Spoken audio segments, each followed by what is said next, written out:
बल्कि बिहार की समृद्ध बागवानी परंपरा, किसानों की मेहनत, हमारी सांस्कृतिक पहचान का ये संगम है, ये उत्सव है।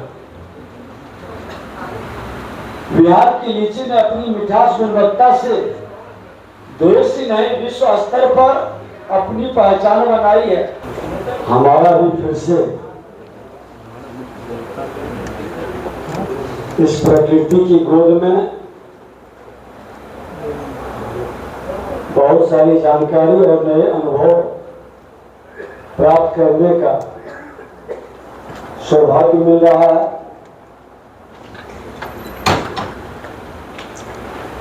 और अभी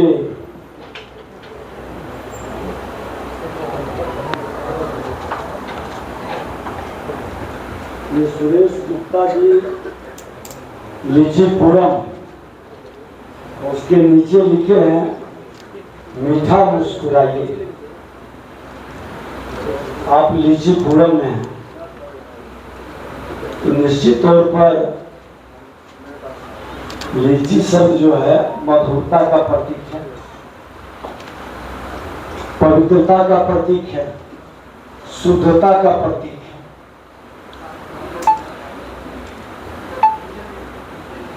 और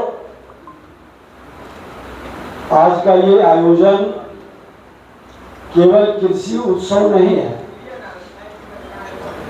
कृषि संगम नहीं है, बल्कि बिहार की समृद्ध बागवानी परंपरा, किसानों की मेहनत, हमारी सांस्कृतिक पहचान का ये संगम है, ये उत्सव है। बिहार की लीची ने अपनी मिठास गुणवत्ता से देश ही नहीं विश्व स्तर पर अपनी पहचान बनाई है। आज एक नए शिशु पौधा को हम लोगों ने रोपण किया और शाही लीची के तरह उसका भी नामांकन किया गया। वैदेही अग्निमा।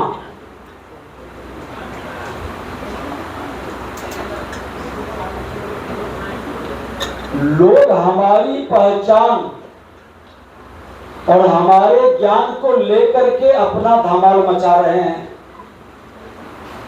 और हम अपने ज्ञान को, अपनी पहचान को विदेशियों के नाम रखकर कहीं न कहीं हम पीछे हो रहे हैं। हम चाइनीज लीची कह रहे हैं।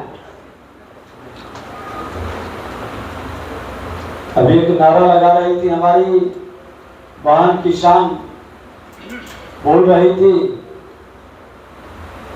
वो नारा एक बार दोहरा दीजिए। क्या नारा लगाए कि जय जवान जय किसान। और सर्वे अटल बिहारी वाजपेयी जी ने क्या जोड़ा था उसमें? जय विज्ञान। तो जय जवान जय किसान जय विज्ञान। विज्ञान क्या था? हम आधुनिक वैज्ञानिक दृष्टिकोण से, वैज्ञानिक तरीके से अपनी परंपरागत व्यवस्था में एक नए बदलाव की ओर बढ़े। और हमारे माननीय मोदी जी ने क्या जोड़ दिया? जय अनुसंधान।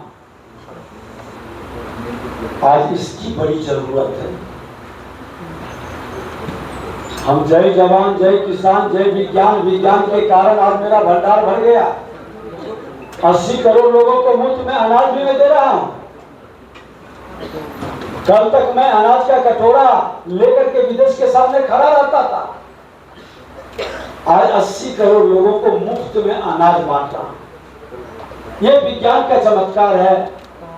वैज्ञानिक दृष्टिकोण से खेती करने का हमारा उपलब्धि है। लेकिन आज जय अनुसंधान, ये आज जरूरत है। वायुमंडल में हो रहे परिवर्तन, जो फसल में कीट का बढ़ते प्रभाव, एटमॉस्फेयर का बढ़ते वातावरण से हमारे फसल का हो रहा नुकसान, उसके बचाव के लिए अभी हमारे एक बुजुर्ग अभिभावक वो भी एक किताब दे करके गए, जैविक, उनका 2 पेज था।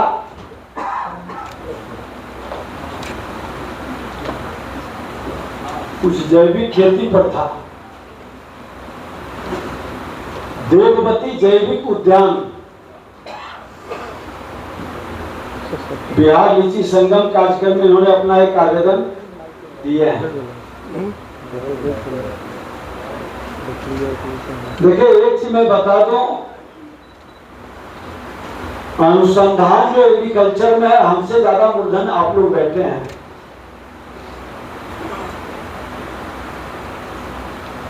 हम तो बड़ा दूर से और कभी कभी सौभाग्य से टाल की उस मिट्टी से संबंध रखते हैं। बढ़ैया मोकामा टाल जो पूरी तरह से प्रकृति के दया पर निर्भर करता है, और उस टाल की विशेषता रहती है कि पानी आया तो बड़ा मुलायम हो जाता है, और पानी का अभाव हुआ तो उसका प्रभाव वो पत्थर की तरह बन जाता है। तो अभाव और प्रभाव दोनों प्रकृति के ऊपर निर्भर करता है, लेकिन आपकी मिट्टी की खूबसूरती उससे हटकर है।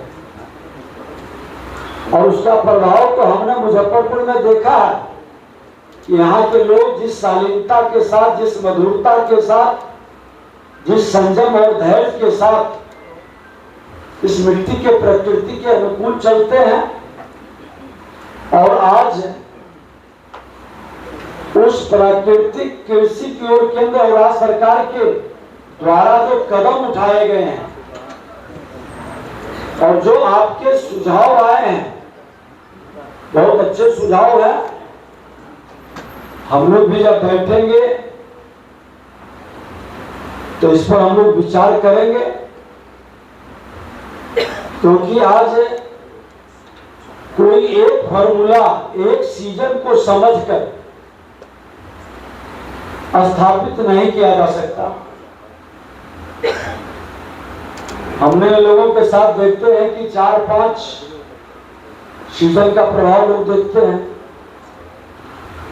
डी फार्मा स्टूडेंट्स, अब हो जाइए तैयार। आपके लिए है बहुत अच्छी खबर कि अब केवल डी फार्मा स्टूडेंट्स को ही मिलेगी फार्मासिस्ट की जॉब। तो ये कोर्स करने के लिए आपके पास है 2 choices. DPS group of institutions के किसी भी कॉलेज में एडमिशन लेकर के आप घर बैठे कर सकते हैं ऑफलाइन कोर्स, या फिर आप कर सकते हैं ऑनलाइन क्लासेस। और उससे भी अच्छी बात ये है कि डीपीएस ग्रुप के कॉलेजेस जो कि हैं इन 5 शहरों में, रांची, दुमका, देवघर, मुजफ्फरपुर और सीतामढ़ी, इन 5 शहरों के किसी भी कॉलेज में एडमिशन लेकर आप किसी और शहर में बैठ करके ये कोर्स कर सकते हैं। आपको कॉलेज के नाम और डिटेल्स मिल जाएंगे वीडियो स्क्रीन पर, और बाकी किसी जानकारी के लिए दिए गए नंबर पर कॉल करें। तो मुझे कमेंट सेक्शन में बताना ना भूलें कि आखिर आप किस शहर में एडमिशन ले रहे हैं।